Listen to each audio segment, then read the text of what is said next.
Okay, so today for my presentation, I will be doing Carey's graph. So the purpose of this study would be to decrease the responses per minute based on a differential reinforcements of low rates of behavior. So with this, as you can tell, it's in AB design. So there's A is the baseline, B is the DRL, again, A is the baseline, B is the DRL.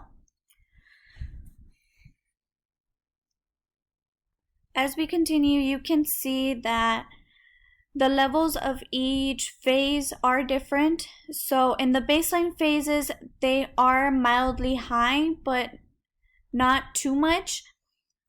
These stay within the range of 0.4. That is the highest that they will get throughout the baselines.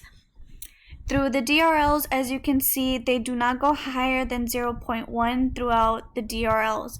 So throughout the differential reinforcement of low rates behavior, they are low levels compared to the baseline levels. The trend of this, there's not really much of a trend within the DRL, or the baseline does seem to have a trend, a decreasing trend once we get closer to the end of the baseline. As you can tell, at the beginning of the baseline, it does have an increasing trend. This one has more of an increasing trend. At the beginning, it does look like it decreased on phase 3, but it did increase within the end. And here, it did decrease as well. For the DRLs, the trend seems to be decreasing. Here, I'm not sure if there is a trend here. Considering here, I don't see much of a trend. So here, I would say it's zero trend.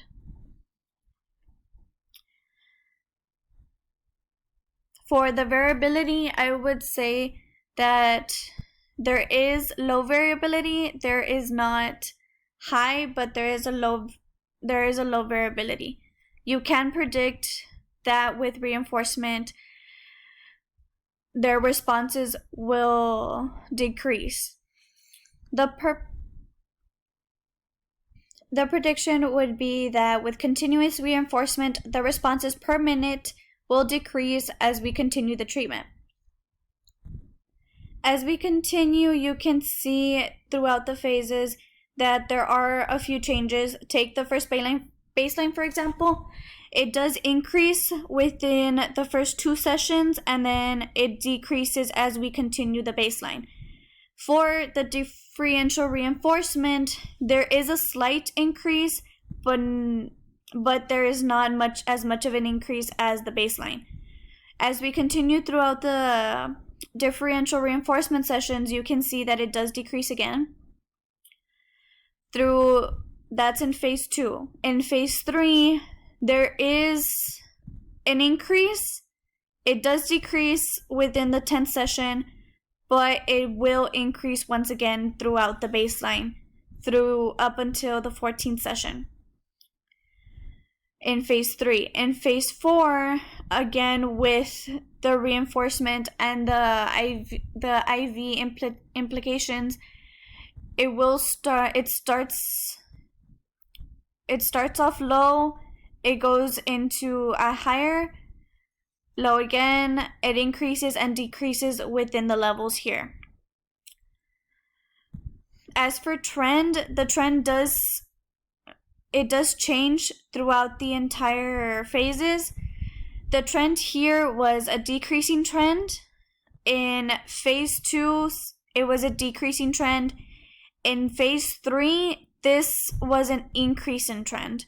And in phase 4, I don't see a trend in phase 4. For variability, as I said before, in phase 1 and phase 2, you can definitely expect the variability.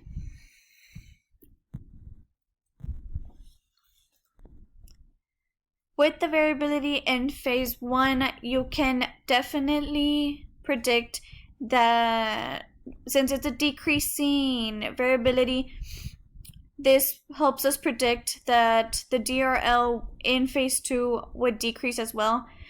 Where it gets more complicated would be phase 3, since it is an increasing variability. That is why there is no continuous trend within the phase 4. As you can see here, as I have said before, the two baseline phases, which is it's an AB design. So within the baselines, these two were replicated with similarities, and the DRL was replicated with similarities as well for replication. So the baselines were replicated, and so were the DRLs, as you can see within the graph.